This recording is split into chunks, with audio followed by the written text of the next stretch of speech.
Welcome to Everyday English Insights. I'm Alex, and as always, I'm joined by the wonderful Emily. Hi everyone.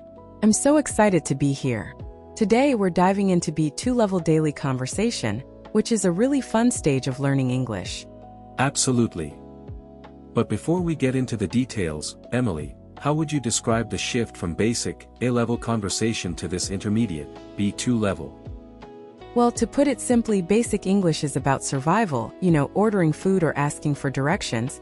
B2, on the other hand, is about connection. That's a great way to put it. Instead of just saying, I like coffee, a B2 speaker might say, I can't start my day without a strong cup of coffee, or I'm completely useless. Exactly. It's all about adding nuance, sharing opinions, and keeping the conversation flowing naturally without those long, awkward pauses. Right, and you also start using more phrasal verbs and idiomatic expressions, right? Like, instead of saying, postpone, you'd probably say, put off. Definitely. Sounds much more natural. Another big difference is how you handle moments when you forget a word. At B2, you can easily describe what you mean instead of getting stuck. Oh, absolutely. You just talk around the word. Plus, the way you react to the other person changes. You use active listening phrases like really, or I see what you mean. Yes, it becomes a true two-way street. You aren't just translating word for word in your head anymore. You're actually expressing your personality. So, in short, B2 is where you stop just speaking English, and you start actually communicating and building relationships in English. Precisely. And in this episode, we're going to break down exactly how you can make that transition feel easy and natural. So, grab your notebook, and let's get started. Well, that brings us right into today's first main topic, mastering natural small talk and actually building connections with people. Exactly. At the B2 level, small talk isn't just about surviving a brief interaction. It's about showing your personality and making the other person feel comfortable. Right, it's the difference between a robotic, how are you? I'm fine, and saying something like, I'm doing well, thanks. Busy week, but I'm looking forward to the weekend. How about you? Yes, it's that little extra detail that opens the door for a real conversation. We call it giving the other person a hook to hold on to. A hook, I love that. So, instead of just answering the question directly, you share a tiny piece of information that they can respond to. Precisely. And on the flip side, when they share something, you need to react naturally. Instead of just, oh, okay, a B2 speaker might say, oh, really? That sounds exciting. Or, oh no, I'm sorry to hear that. Those small emotional reactions are like social glue, aren't they? They show you're actually listening, not just waiting for your turn to speak. Absolutely. Another great tool at this level is using transition phrases. Things like, speaking of which, or, that reminds me, to guide the conversation smoothly. Oh, those are so useful. It makes the jump from talking about the weather to talking about your weekend plans feel completely natural. It really does. It keeps the flow going like a game of tennis where you're gently passing the ball back and forth, rather than dropping it. Well said, Emily. So, for our listeners, next time you're chatting, try to add one small detail to your answer and use a warm reaction when they reply. It takes a bit of practice, but it makes a huge difference in how quickly you can turn a stranger into a friend. That is a perfect transition, Emily. But, daily life isn't always smooth sailing. Sometimes we have to deal with frustrating situations, like a wrong food order or a delayed delivery. Exactly. And at the B2 level, navigating those everyday challenges, especially customer service and polite complaints, is a huge milestone. It's all about getting what you need without sounding rude. Right, because in your native language, you know exactly how to adjust your tone. But in English, it's easy to sound a bit too direct. For example, instead of saying, this food is cold, change it, what would a B2 speaker say? They'd probably soften it. They might say something like, excuse me, I'm sorry to bother you, but I think my food might be a little cold. Would it be possible to have it warmed up? Perfect. Notice how Emily used "I'm sorry to bother you" and "would it be possible." Those are classic softening phrases that immediately make the other person want to help you. Absolutely. It's not about being weak, it's about being diplomatic. Another common scenario is dealing with customer service over the phone, maybe about a wrong billing charge. Oh, phone calls are the absolute worst, aren't they? There's no body language to help. A good tip here is to state the problem clearly but show you understand their side. Like, "I see the charge here, but I was under the impression that." Yes, "I was under the impression" is a fantastic B2 phrase. It suggests there's a misunderstanding rather than placing direct blame on the agent. It keeps the conversation cooperative. And what if you're not getting anywhere? You know, when the customer service agent just keeps repeating the company policy. In that case, instead of getting angry, you can politely escalate the issue. You could say, "I understand your policy, but is there any way we could make an exception this time? Or perhaps I could speak with a manager." That's incredibly effective. It's polite, yet firm. You're still in control of the conversation, which is exactly what intermediate fluency is all about. Definitely. It's about having the right vocabulary to handle these uncomfortable situations with confidence and grace. That is so true. Now, moving on from customer service, another huge part of B2 level English is being able to share your thoughts on modern lifestyle trends, like the whole digital detox movement. Oh, absolutely. It's a massive trend right now. Personally, I feel that unplugging from our screens for a weekend is absolutely essential for our mental health nowadays. I see where you're coming from, Emily, but don't you think it's a bit unrealistic for most people who actually need to stay connected for their work? You've got a point there, but I'm not suggesting we throw our phones in the bin. I just mean setting healthy boundaries like not checking emails after 8 p.m. Fair enough. I can definitely get behind that. It's all about finding that healthy balance, isn't it? Exactly. And notice how we're sharing our views here. Instead of just saying "I think," we're using softer phrases like "I feel that" or "I see your point, but..." Spot on. It makes the conversation sound so much more natural. Another hot topic these days is minimalism. Personally, I'm a bit skeptical about the whole "less is more" lifestyle. Really? I'd love to hear why.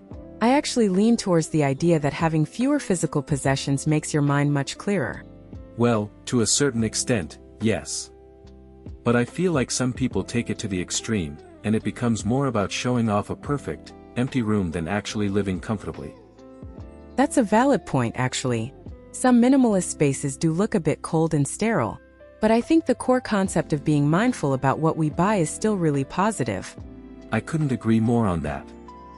And that's the beauty of B2 conversations. We can disagree politely without sounding argumentative, just by acknowledging the other person's perspective first.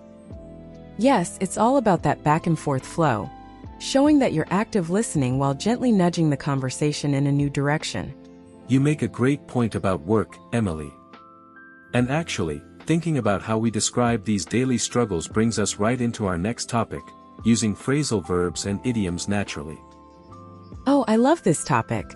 At the B2 level, instead of saying, "I am very tired from work," you might hear someone say, "I'm completely burnt out." Exactly. Burnout is such a common phrasal verb. Or if you have too much work, you might say, "I think I've bitten off more than I can chew."